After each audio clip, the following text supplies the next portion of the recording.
প্রচণ্ড লেভেলের বৃষ্টি। দেখেন আমি কোথায় আশ্রয় নিচ্ছি আজকে। দেখেন সাপটা পাশে কিনা এটাও ভয় লাগতেছে, বুঝছেন? বলা যায় না, মানে সাপটাও থাকতে পারে। নদীর ব্যাপারটা এরকমই, বুঝছেন? নদীতে যদি আপনি থাকতে চান তাহলে আপনাকে সাহস নিয়ে থাকতে হবে।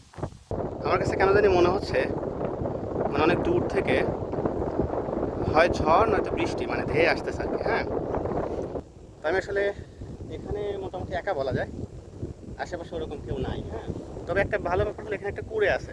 তো আমাদের জমি থেকে আমি একটু হেঁটে এদিকে আসছি, কুড়েটার কাছেই আসছি যেহেতু আমি জানতাম। তো এখানে যেন আশ্রয় নেওয়া যায় এই কারণেই আসছি। ঠিক আছে,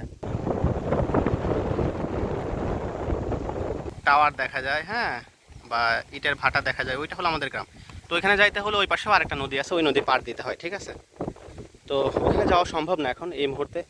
মাঝখানে মাঝপথেই বৃষ্টি চলে আসবে আর কি। ঠিক আছে, যার কারণে একটু স্টে করছে আর কি। হ্যাঁ, অবস্থা খুবই খারাপ। দেখেন নৌকা টোকা নিয়ে সবাই তীরে ফিরতেছে আর কি। শীঘ্রই যাওয়া শুরু হবে। মানে আমি বুঝতে পারছি এখন সেও ঠিক আছে 100%।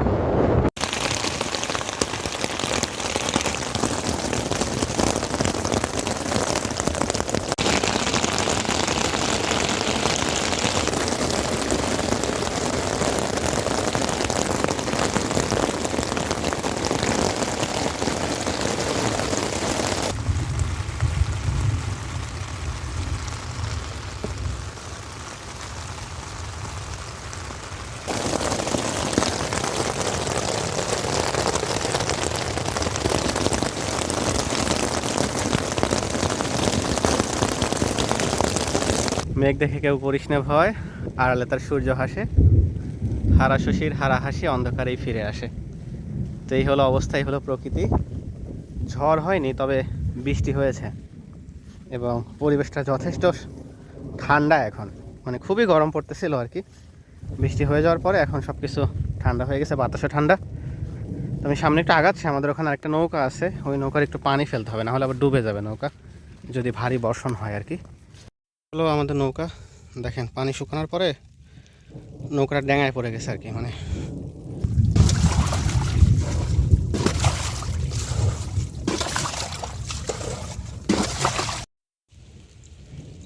বৃষ্টি শেষ, এখন মেঠো পথ দিয়ে হেঁটে যাচ্ছে। তো দুই পাশে হলো আখের ক্ষেত, হ্যাঁ, যে আখ থেকে গুড় তৈরি করা হয়। তো আখের ক্ষেতের মাঝখান দিয়ে এটা হলো আমরা গলি বলি, মানে গোয়েল। ঠিক আছে, তো এই গোয়েলটা যথেষ্ট চওড়া। পূর্বের সময় নাকি আরও অনেক বেশি চওড়া ছিল, এটা তো নদীতে ভেঙে যাওয়ার পরে চর পড়ছে। তো আমার পূর্বপুরুষরা আর কি মানে প্রজন্মের পর প্রজন্ম আর কি এই জমিগুলো চাষাবাদ করতো। ঠিক আছে, তো তখন এই দিক দিয়ে অনেক চওড়া পথ ছিল, মহিষের গাড়ি যেত, মানে আমরা গল্প শুনছি আর কি।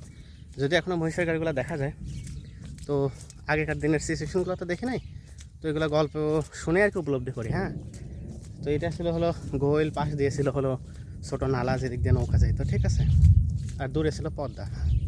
তো এই হলো মানে অবস্থা।